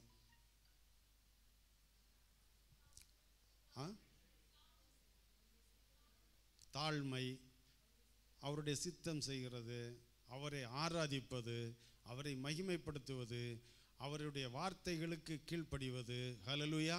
ஒவ்வொன்றும் ஒரு குளிர்ச்சியான அனுபவங்கள் நமக்குள்ளால இருக்கிறது. இப்படிப்பட்ட அனுபவங்கள் நமக்குள்ளால இருந்ததுன்னா ஆண்டவர் என்ன பண்ணுவார்? மகனே, நான் உன்னோட உலாவ வருகிறேன். ஹல்லேலூயா. நடப்பார். ஏனோக்கு உலகத்திலே வாழ்ந்த நாட்கள் 365 வருடங்கள். ஏனோக்கு எப்படி இருந்தான்? தனியாக நடந்தாரா? தேவனோடு சஞ்சரித்து கொண்டிருந்தான். ஹல்லேலூயா. எவ்வளவு பெரிய அனுபவம் பாருங்க. அவன் ஒவ்வொரு நாளும் அவனுடைய வாழ்க்கையை எவ்வளவு ஒரு சென்சிட்டிவாக ஒரு ஒரு ஒரு ஒரு ஒரு ஒரு லைன் கூட மாறாமல் ஆண்டவரோடு நடக்கிறதுக்கு தன்னை ஒப்பு கொடுத்துருக்கிறார் பாருங்க. அவ்வளவு பெரிய தேவன். ஹல்லேலூயா. நம்மோடு நடக்கிறதற்கு விரும்புகிற தேவன். நம்ம ஒரு சின்ன சூழ்நிலையில் நம்ம தவறி போனாலும் அவர் நம்முடைய கரங்களை பிடித்து தூக்கி, மகனே எழும்பிந்தில் நான் உன்னோடு நடக்க விரும்புகிறேன் என்று சொல்லுகிற தேவன். எத்தனை பேர் ஆண்டவரோடு நடக்க விரும்புகிறீங்க? ஆண்டவரோடு உலாவ விரும்புகிறீங்க? இந்த காலை வேளையில் ஆண்டவரை பார்த்து சொல்லுங்கள், ஆண்டவரே நான் விரும்புகிறேன், ஆண்டவரே நான் விரும்புகிறேன், உம்மோடு நடக்க விரும்புகிறேன். அந்த ஏதேனுக்கு உள்ளாலே வைத்த அந்த அனுபவத்தை ஆண்டவரே எனக்கும் என்னுடைய குடும்பத்திற்கும் தருவீராக. அப்படிப்பட்ட ஜெப சிந்தையிலே நாம் காணப்படுவோம். ஹல்லேலூயா. நம்ம ஏங்க நடக்கணும்? அவருடைய கூட நடக்கும்போது என்ன கிடைக்குது நமக்கு? தனியாக நடந்தாலும் ஒரு சில காரியங்கள் கிடைக்கும். ஆண்டவர் இல்லாத வாழ்க்கையில் ஆசீர்வாதங்கள் இருக்குதா இல்லையா? இருக்குது. ஆண்டவர் இல்லாத வாழ்க்கையில் ஆசீர்வாதங்கள் இருக்குதா இல்லையா? இருக்குது. பிராந்தி கடை, சாராய கடை வச்சுருக்கிறாங்க, நல்ல பங்களாவில் உட்காந்துருப்பான், நல்ல காஸ்ட்லி கார் வச்சுருப்பாங்க. ஆண்டவர்கிட்ட ஆசீர்வாதங்கள் இருக்கா இல்லையா? அவர்கிட்ட இருக்குது. ஏன் அப்போ அவருக்கு கூட நடக்கணும்? நம்ம ஏன் அவருக்கு கூட உலாவுவதற்கு நம்ம ஒப்பு கொடுக்கணும்? ஆண்டவர் எனக்கு கூட எப்படும் இருக்கணும்னு ஏன் வாஞ்சிக்கணும்? ஒரு நிலையான ஆசீர்வாதம். ஹல்லேலூயா. ஏசாயா 41வது அதிகாரம் 10வது வசனத்தில் படிக்கிறோம். எல்லாரும் இணைந்து வாசிப்போம். ஏசாயா 41:10. நீ பயப்படாதே, நான் உன்னுடனே இருக்கிறேன், திகையாதே, நான் உன் தேவன், உன்னை பலப்படுத்தி உனக்கு சகாயம் பண்ணுவேன், என் நீதியின் வலக்கரத்தினால் உன்னை தாங்குவேன். ஹல்லேலூயா. ஆண்டவர் உலாவுகிற இடம், ஆண்டவரோடு நடக்கிற இடம் முதலாவதாக எல்லா பயத்திற்கும் நீங்களாக இருக்கும். ஹல்லேலூயா. நம்ம ஏன் ஆண்டவருக்கு கூட வெறுமனையாக வெத்து வெட்டியாக நடக்கிறது இல்லை. ஆண்டவருக்கு கூட நீங்கள் நடக்க உங்களை ஒப்பு கொடுத்தீங்கன்னா, ஆண்டவர் உங்களோடு நடப்பதற்கு நீங்கள் உங்களை ஒப்பு கொடுத்தீங்கன்னா உங்களுக்குள்ள என்ன இருக்காது?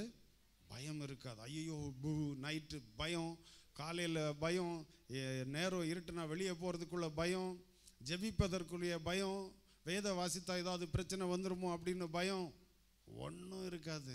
ஆண்டவர் சொல்கிறார், நீ பயப்படாதே, நான் உன்னோடு கூட இருக்கிறேன். அடுத்தது என்ன சொல்கிறாரு?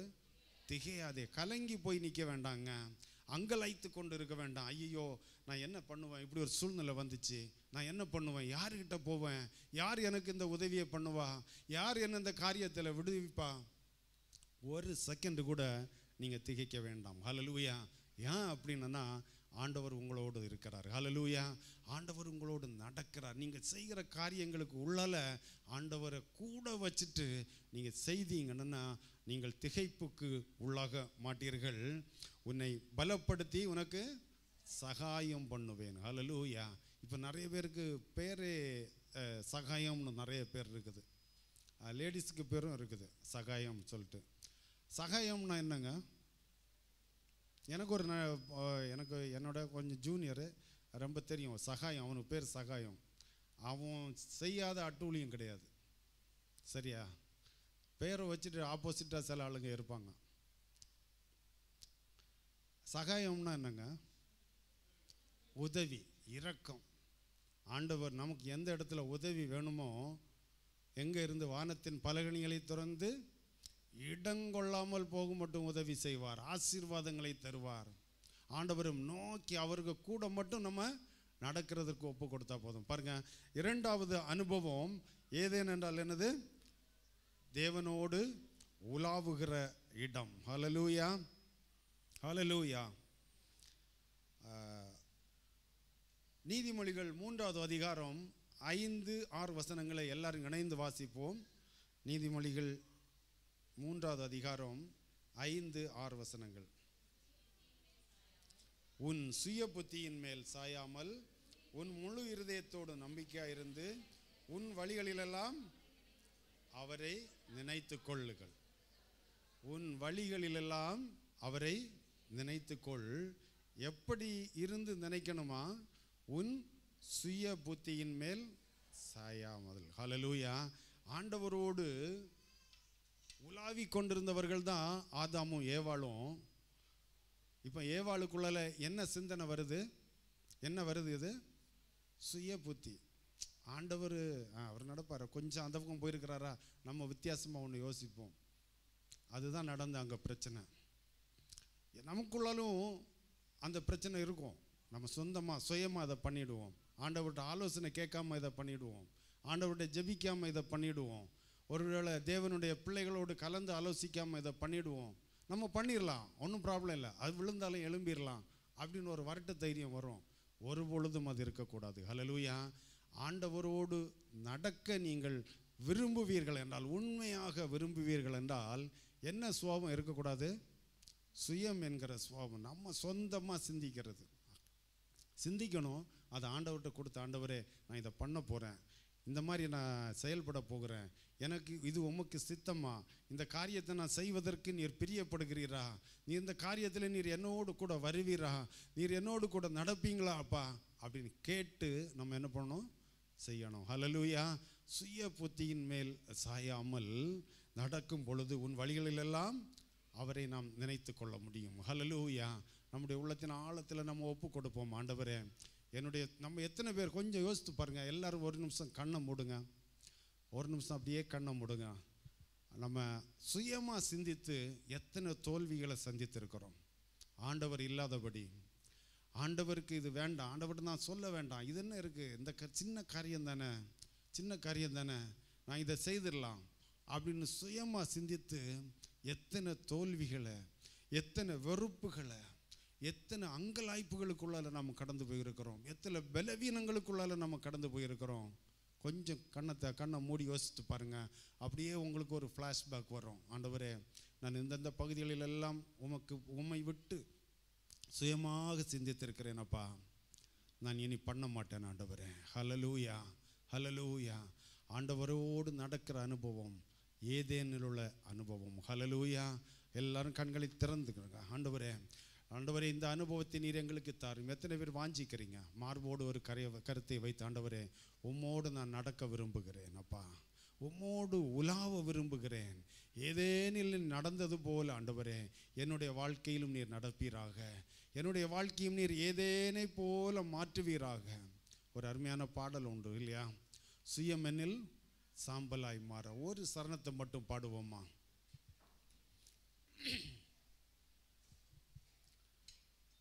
சுயமெனில் சாம்பலாய் மாற, சுத்தாவியே அனல் மூட்டும், ஜெயம் பெற்று மாமிசம் சாக தேவாருள் செய்குவீர். மறுபடியும் சொல்லுவோம். சுயமெனில் சாம்பலாய் மாற,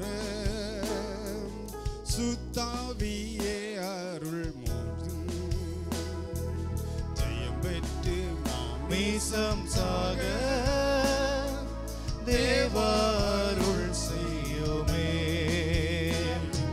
கல்வாரியின் அன்பினையே கண்டு விரைந்தோடி வந்தே, கல்வாரியின் அன்பினையே கண்டு விரைந்தோடி வந்தே, கழுவும் உன் திரு ரத்தத்தாலே கரைநீக்க இருதயத்தை.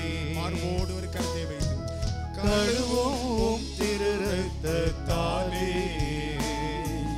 கரைநீக்க இருதயத்தை. ஹல்லேலூயா, ஹல்லேலூயா.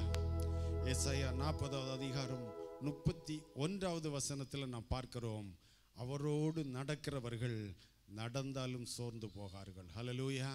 ஒரு பெரிய ஒரு பிளஸிங் என்னன்னா, ஆண்டவரோடு நடக்கிறவர்கள், ஆண்டவருக்கென்று தங்களை ஒப்பு கொடுத்தவர்கள், ஆண்டவர் உலாவுவதற்கென்று தங்களை ஒப்பு கொடுத்தவர்கள் நடந்தாலும் என்ன பண்ண மாட்டாங்க, சோர்ந்து போவதில்லை. எத்தனை பேருக்கு அது பிடிக்கும்? நான் சோர்வில்லாதபடி நடக்கணும், சோர்வில்லாதபடி ஓடணும், சோர்வில்லாதபடி ஆண்டவருடைய ஊழியத்தை செய்யணும், சோர்வில்லாதபடி சபையின் ஊழியங்களை நான் பங்கு கொள்ளணும், சோர்வில்லாதபடி நான் சாட்சியாக ஜீவிக்கணும். அதுக்கு நம்ம ஆண்டவரோடு நடக்க வேண்டும். ஹல்லேலூயா. ஏதேனுள்ள அனுபவத்தை ஆண்டவர் இந்த காலை வேளையிலே நமக்கு தரப்போகிறார். மூன்றாவதாக, ஏதேன் என்றால் கர்த்தருடைய சத்தம் கேட்கிற இடம் அல்லது சத்தம் தொனிக்கிற இடம். ஆதியாகமம் 3வது அதிகாரம் 8வது வசனத்தை எல்லாரும் இணைந்து வாசிப்போம். சபை முழுவதும் இணைந்து வாசிப்போம். பகலின் குளிர்ச்சியான வேளையிலே தோட்டத்தில் உலாவுகிற தேவனாகிய கர்த்தருடைய சத்தத்தை அவர்கள் கேட்டார்கள். ஹல்லேலூயா. ஏதேனின் அனுபவம் தேவனுடைய சத்தத்தை கேட்கிற அனுபவம். ஹல்லேலூயா. நம்முடைய வாழ்க்கை எப்படி இருக்கணும்னா, கர்த்தர் பேசுகிறதும் நம்ம கேட்குறதும், நம்ம ஆண்டவர்கிட்ட பேசுகிறதும் அவர் மறு உத்தரவு கொடுக்கிறதும். ஹல்லேலூயா. எப்படி இருக்கும் அனுபவம்? யோசித்து பாருங்க, கொஞ்சம் யோசித்து பாருங்களேன். எவ்வளவு இனிமையான அனுபவம்! அந்த அனுபவத்தை தான் ஆண்டவர் ஏதேன் தோட்டத்துக்குள்ளே வைத்திருந்தார். ஹல்லேலூயா. அந்த அனுபவத்தை தான் இந்த காலை வேளையிலே ஆண்டவர் நமக்கும் கொடுப்பேன் என்று வாக்குத்தத்தம் பண்ணுகிறார். ஹல்லேலூயா. அந்த அனுபவத்தை தான் நாம் ஒவ்வொருவரும் பெற்றுக்கொள்ள போகிறோம். ஆதியாகமம் 12வது அதிகாரம், 15வது அதிகாரம், 17வது அதிகாரம், இவைகளை நீங்கள் வீடுகளிலே வாசித்து பாருங்கள்.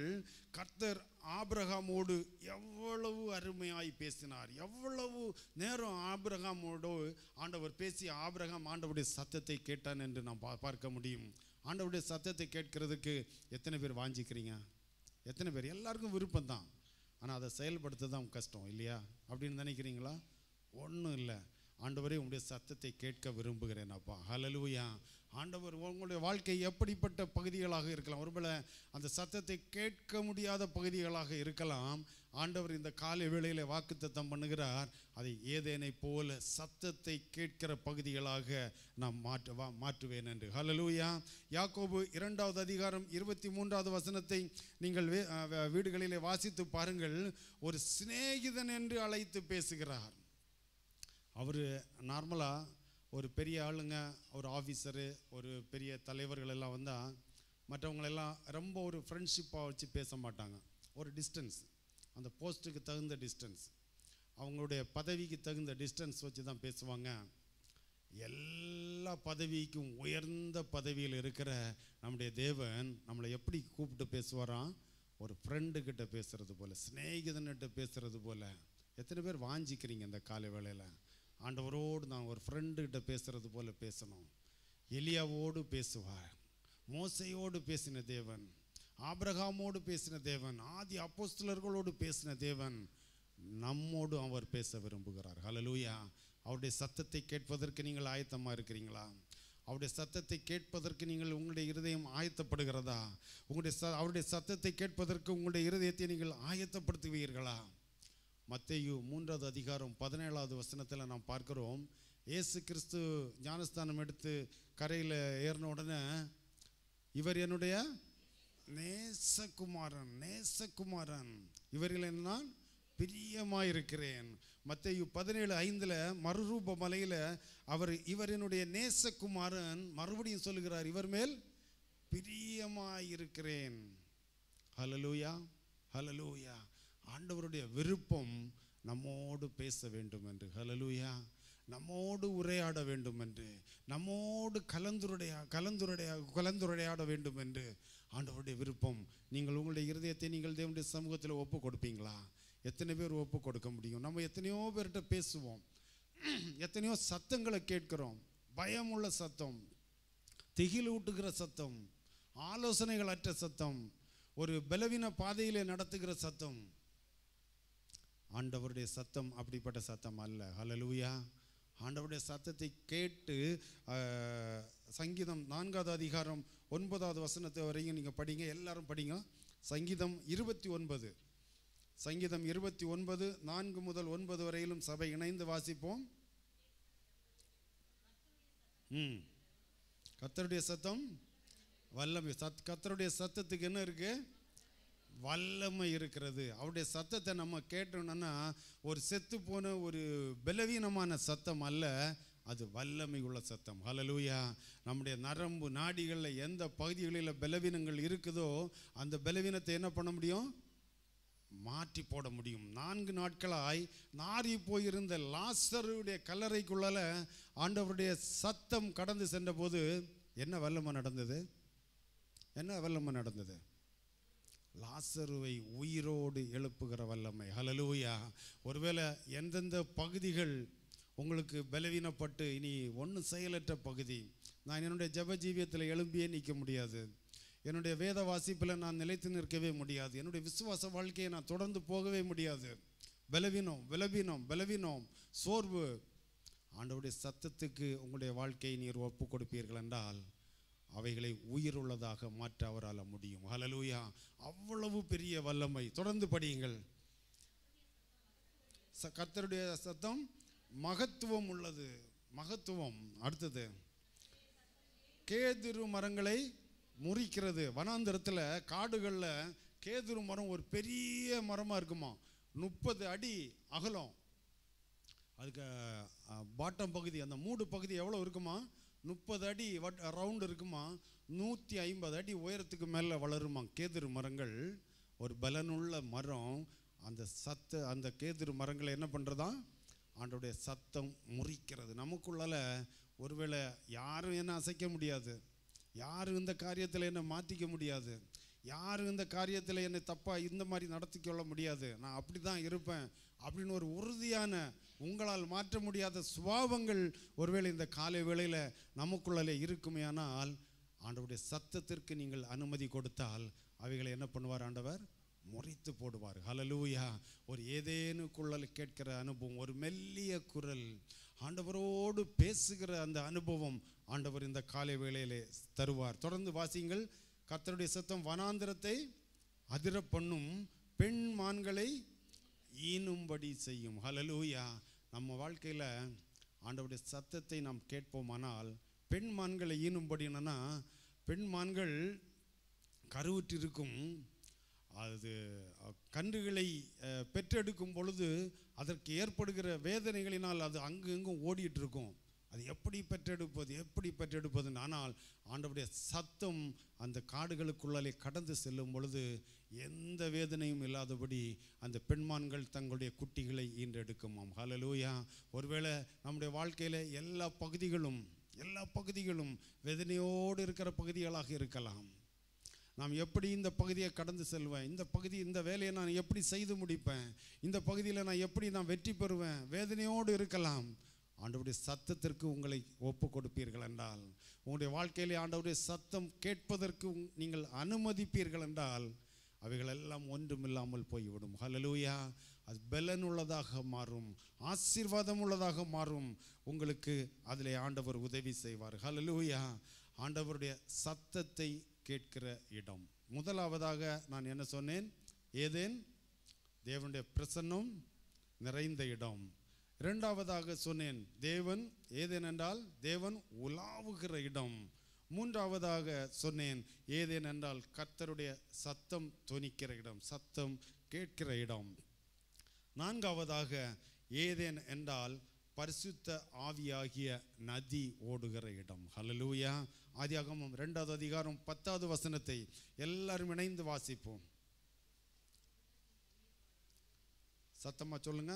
தோட்டத்திற்கு தண்ணீர் பாயும்படி ஏதேனிலிருந்து ஒரு நதி ஓடி அங்கே இருந்து பிரிந்து 4 பெரிய ஆறுகளாயிற்று. அந்த 4 பெரிய ஆறுகளும் போகிற ரூட்டெல்லாம் பின்னாடி வசனங்களில் அது சொல்லப்பட்டிருக்கிறது. ஏதேனுக்குள்ள என்ன இருக்குது? ஒரு நதி இருக்குது. அதிலிருந்து பிரிகிற கிளைகளுக்கு பெயர் கொடுக்கப்பட்டிருக்கிறது. அந்த நதிக்கு என்ன பண்ணலை? பெயர் கொடுக்கல.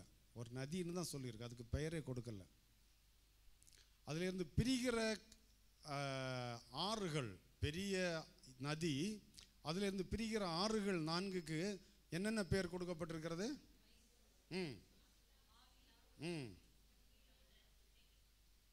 பைசோன், சீகோன், இதெக்கேல், ஐப்ராத். அந்த 4 ஆறுகளுக்கும் பெயர் கொடுக்கப்பட்டிருக்கிறது. அந்த பெரிய நதியுடைய பெயர் கொடுக்கல. அந்த நதி எதுவாக இருக்கும்னு நினைக்கிறீங்க? இயேசு கிறிஸ்து, பரிசுத்த ஆவியாகிய நதி. ஹல்லேலூயா. உங்களுடைய வாழ்க்கைக்குள்ள, ஏதேனுக்குள்ள தேவனுடைய அபிஷேகம் நிறைந்திருந்தது. நம்முடைய வாழ்க்கையும் அப்படி ஆண்டவர் மாற்றப் போகிறார். அந்த அபிஷேகம், பரிசுத்த ஆவியானவருக்கு நீங்கள் இடம் கொடுக்கும் பொழுது உங்களுடைய 4 பகுதிகளும், வலதுபுறம், இடதுபுறம், முன்புறம், பின்புறம், உங்களுடைய வாழ்க்கையின் எல்லா பகுதிகளும், நீங்கள் இருக்கிற வீடு, நீங்கள் செய்கிற ஆசிரியர், நீங்கள் வேலை பகுதிகள், எல்லா பகுதிகளிலும் அந்த அபிஷேகம் இறங்கி அது உங்களை பாதுகாக்கும். ஹல்லேலூயா. எப்படி அது பாதுகாக்குமா? கீழே படிங்க, 11வது வசனத்தை படிங்க.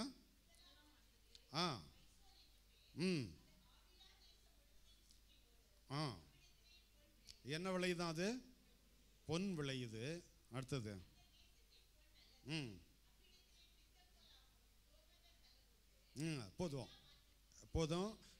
போதும். பைசோன் ஆறு போகிற இடத்துல என்ன விளையுதான்? பொன் விளையுது. இன்னும் அதுக்கு ஒரு அடிஷ்னல் சப்போர்ட் ஒன்று கொடுக்கப்பட்டிருக்கிறது. என்ன கொடுக்கப்பட்டிருக்கு? அந்த பொண்ணு என்னது? நல்லது, நல்ல பொண்ணு, சுத்த கோல்டு. அதுக்கப்புறம் என்ன போடுறது? பிதேக்கால் இல்லையா? அப்படின்னா அதுக்கு அர்த்தம் என்னங்க? அங்கே அந்த நதி ஓடுற இடத்துல நிறைய மரங்கள் இருக்கிறது. அந்த மரங்களில் ஒரு வித பிசின் அது எடுக்கிறாங்க. அந்த பிசின் எடுக்கிறாங்க. அந்த பிசின் விலை உயர்ந்த பிசின், அதாவது பெர்ஃப்யூம்ஸில் ஆட் பண்ணுறதுக்கு, மரித்து போன சரீரங்களை பாதுகாப்பதற்கு அந்த பிசின் பயன்படுத்தப்படுகிறதா. அதுதான் அந்த பிதோலாக். முதலாவதாக பொன், ரெண்டாவது என்ன பண்ண? வாசனை திரவியம், பாதுகாப்புக்கு பயன்படுத்தக்கூடிய உயர்ந்த ரெசின் அந்த பகுதியில் கிடைக்கிறதா. மூன்றாவதாக கோமேதே கல். இது அந்த ஒரு கல், அது ஒரு ப்ரொடெக்ஷன், ஸ்ட்ரெங்க் அண்ட் கரேஜ். அந்த கல் இருந்தாச்சுன்னா நமக்கு ஒரு பாதுகாப்பு, ஒரு உற்சாகம், அந்த கல் இருக்குதுன்னு சொல்லிட்டு ஒரு உற்சாகம் வரும். அடுத்து ஒரு ஸ்ட்ரெங்க், ஒரு வலிமை இருக்குமா. அப்படிப்பட்ட கற்கள் அந்த பகுதியில் காணப்படுகிறதாம். எவ்வளவு பெரிய ஆசீர்வாதம் பாருங்க, எவ்வளவு பெரிய ஆசீர்வாதம். நம்ம பொண்ணை வாங்குறதுக்கு என்ன பண்ணுறோம்? பொண்ணை வாங்குறதுக்கு என்ன பண்ணுறோம்? சீட்டு கட்டுறோம் இல்லையா? அங்கங்கே போய் நிற்கிறோம். 750 ரூபா இன்று சவரம் கூட்டப்பட்டது அப்படின்னு சொன்னால் நாளைக்கு உடனே காலையில் என்ன பண்ணிவிடுவோம்? இன்னும் அதை 850 ரூபா ஆக்கிடுவான்னு சொல்லிட்டு முதல்ல எல்லாரும் போயிடுறாங்க. கூடுறதுக்கு முன்னாடி வாங்கிடுவோம் அப்படின்னு சொல்லிட்டு. இங்கே வேதம் சொல்லுகிறது, பரிசுத்த ஆவியாகிய நதி போகிற இடத்துல எல்லாம் என்ன பண்ணுது? பொண்ணு விளையுது. உங்களுக்குள்ளால ஆவியானவருடைய நதி ஓடிட்டு இருக்குன்னா நீங்களே பொண்ணு தாங்க. எத்தனை பேர் அதை விசுவாசிக்கிறீங்க? நான் அதை விசுவாசிக்கிறேன். நான் இதை செய்திக்காக ஆயத்தப்படுத்தும் பொழுது தான் இதெல்லாம் யோசித்தேன். நம்ம ஓடுறோம், நம்மளே பொண்ணாக இருக்கிறோம். நமக்குள்ளால அபிஷேகம் இருந்ததுன்னா, அந்த பரிசுத்த ஆவியாகிய நதி இருந்ததுன்னா நம்ம பரலோகத்துக்கு எடுத்துக்கொள்ளப்பட போகிற பொண்ணு. ஹல்லேலூயா! பரலோகத்திற்கு எடுத்துக்கொள்ளப்பட போகிற பொன். கைவேலை இல்லாத ஒரு வீடை ஆண்டவர் நமக்கு ஒரு ஆயத்தப்படுத்தி இருக்கிறார்ல, அங்கே கொண்டு வைக்கக்கூடிய பொண்ணு நம்ம. ஹல்லேலூயா! ஆண்டவர் அப்படிப்பட்ட ஒரு விலையேற பெற்ற ஆசீர்வாதத்தை, ஒரு மகிமையை அந்த ஏதேன் தோட்டத்துக்குள்ள வச்சிருந்தாரு. மூன்றாவது ஆறுகள் எத்தியோப்பியா தேசத்தில் ஓடுது. அசீரியாவுக்கு கிழக்கே வருகிற ஆறு ஐப்ராத் நதியை குறித்து விளக்கமாக அது குறிப்பிடப்படவில்லை. ஆனால் வேத பண்டிதர்கள் ஒவ்வொரு ஆற்றுக்கும் ஒவ்வொரு விளக்கத்தை கொடுக்கிறார்கள். ஒவ்வொரு ஆறுகளும் இருக்கக்கூடிய இடங்களை கொடுக்கிறார்கள். அதெல்லாம் நமக்கு கன்ஃபியூஸ் ஆகிடும். அதனால் அந்த டாபிக் வேண்டாம். பாருங்க, பரிசுத்த ஆவியாகிய நதி ஓடும் பொழுது நம்ம எப்படி மாறுவோம்? பொன்னாக மாறுவோம். ஹல்லேலூயா! ஒரு விலையேற பெற்ற கற்களாக மாறுவோம். விலையேற பெற்ற ரெசினாக மாறுவோம். ஆண்டவர் நம்மை அப்படி மாற்ற விரும்புகிறார். எத்தனை பேர் வாஞ்சிக்கிறீங்க? இந்த ஏதேன் அனுபவம் எனக்கு வேண்டும். ரோமர் 14வது அதிகாரம் 17வது வசனத்தில் நாம் படிப்போமானால், தேவனுடைய ராஜ்யம் புசிப்பும் குடிப்பும் அல்ல, அது நீதியும் சமாதானமும் பரிசுத்த ஆவியினால் உண்டாகும் சந்தோஷமுமாயிருக்கிறது. ரோமர் 14:17. சங்கீதம் 46:4 வேதம் சொல்கிறது, ஒரு நதி உண்டு, அதன் நீர்க்கால்கள் தேவனுடைய நகரத்தையும் உன்னதமான ஒரு வாசம் பண்ணும் பரிசுத்த ஸ்தலத்தையும் சந்தோஷிப்பிக்கும். ஹல்லேலூயா! இந்த நதி எங்கேருந்துங்க புறப்பட்டு வருது? வெளிப்படுத்துதல் 22:1 எல்லாரும் இணைந்து வாசிப்போம். வெளிப்படுத்துதல் 22:1. பளிங்கை போல் தெளிவான ஜீவ தண்ணீர் உள்ள சுத்தமான நதி, தேவனும் ஆட்டுக்குட்டியானவரும் இருக்கிற சிங்காசனத்திலிருந்து புறப்பட்டு வருகிறதை யார் பார்த்தா? யோவான். ஹல்லேலூயா! இந்த ஆவி, இந்த நதி ஒரு சாதாரண இடத்திலிருந்து புறப்பட்டு வரலங்க. ஹல்லேலூயா! பிதாவாகிய தேவன் குமாரனாகிய இயேசு கிறிஸ்துவோடு வீற்றிருக்கிற சிங்காசனத்திலிருந்து புறப்பட்டு வருகிறது. ஹல்லேலூயா! அவருடைய பிள்ளைகளை சந்தோஷிப்பிக்கும்படியாக, அவருடைய பிள்ளைகளை ஆசீர்வதிக்கும்படியாக, அவருடைய பிள்ளைகளுக்கு பாதுகாப்பு கொடுக்கும்படியாக, அவருடைய பிள்ளைகளை உற்சாகப்படுத்தும்படியாக, அவருடைய பிள்ளைகளை விலை உயர்ந்த கற்களாக மாற்றும்படியாக, விலை உயர்ந்த ஆபரணங்களாக மாற்றும்படியாக. ஹல்லேலூயா! எல்லாரும் கண்களை மூடி நாம் தேவனுடைய சமூகத்தில் எழும்பி நிற்போமா? எழும்பி நிற்போமா? ஹல்லேலூயா! ஹல்லேலூயா! ஆண்டவரே, நாங்கள் உம்முடைய சமூகத்தில் ஒப்பு கொடுக்கிறோம் அப்பா.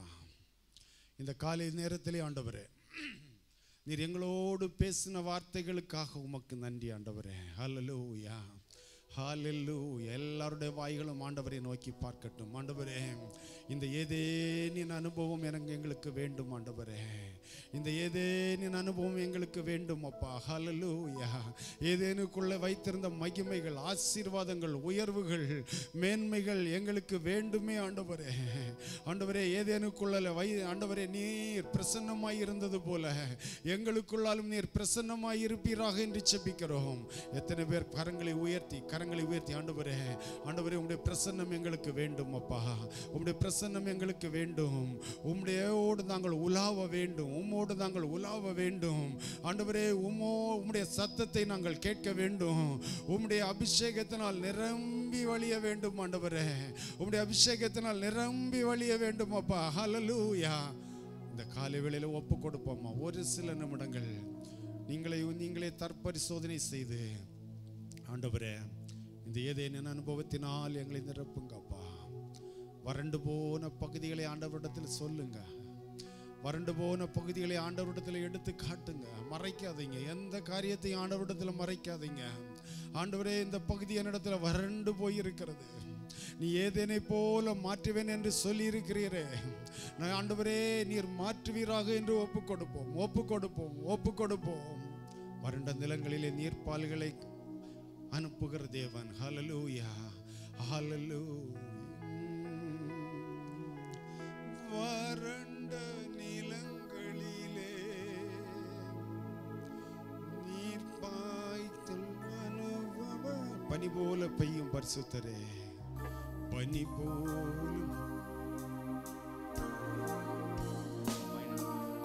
பையாக பெய்யும் ஆவியே, பனி போல பெய்யும் பரிசுத்தரே, மழையாக பொழியும் ஆவியே, ஆவியே, ஆவியே, மழையாக பொழியும் ஆவியே, ஆவியே, ஆவியே, மழையாக பொழியும் ஆவியே, வறண்ட நிலங்களிலே